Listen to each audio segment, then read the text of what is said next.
Il y a 20 ans, même 21 ans, on a découvert que sur la colline Pams, la ruine qu'on appelait la tour cassée, que tout le monde appelait la tour cassée, c'était un moulin.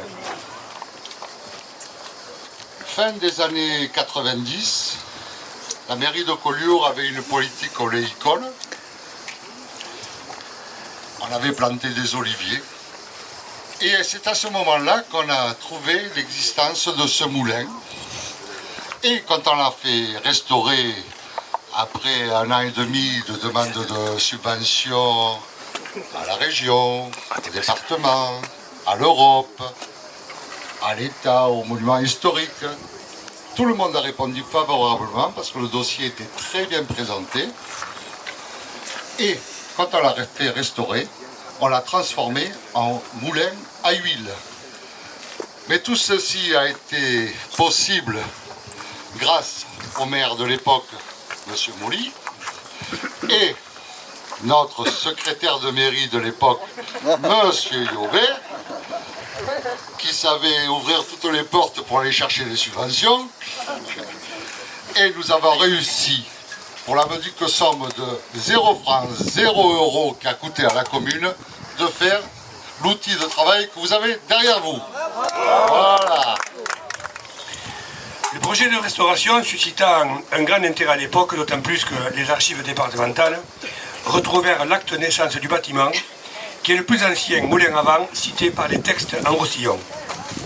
C'est en effet, Roger, tu viens de le dire, le 11 février 1337 que le procureur du roi-major que Raymond de Toulouse promulguera l'acte autorisant un certain Hermingal de Collioure à construire un moulin au lieu d'îles et Cortines et d'y moudre à sa guise des fruits et des grains.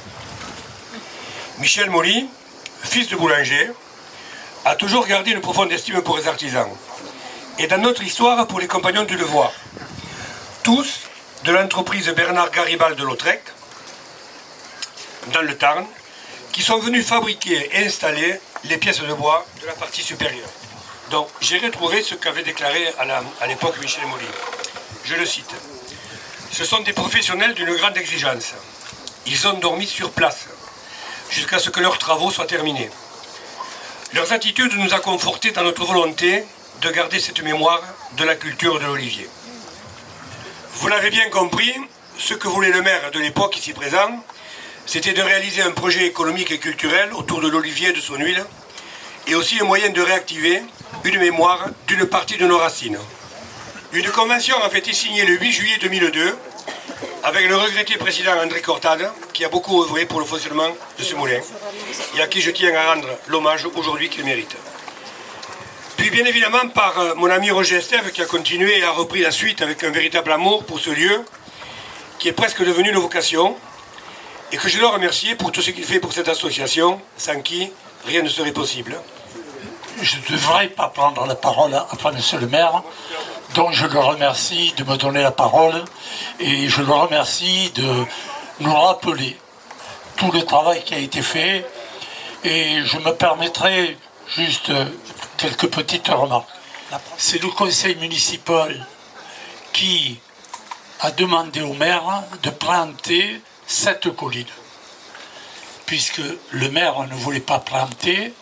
Et sur cette colline était prévu, il y avait eu des premières constructions en bas, et il était prévu de construire toute la colline. Et ça a été un conseil municipal très houleux, où il a fallu obliger le maire à planter pour pas qu'il y ait des constructions. Et si aujourd'hui on peut faire ces festivités, si aujourd'hui cet espace est la propriété de tous, eh bien, c'est parce que, si je le dis, c'est parce que j'ai lu des choses. En tout cas, moi, je tiens à les féliciter très sincèrement, parce que sans eux, on ne serait pas là. En tout cas, merci à tous ces bénévoles. Bien sûr, Guy a félicité tous ceux qui l'ont construit, tous ceux qui sont investis. Mais il faut des bénévoles, parce qu'une commune ne peut pas entretenir, ne peut pas au quotidien accueillir les gens. Donc, merci de tout ce que vous faites, et merci pour Collioure, et merci, monsieur le maire, de m'avoir invité.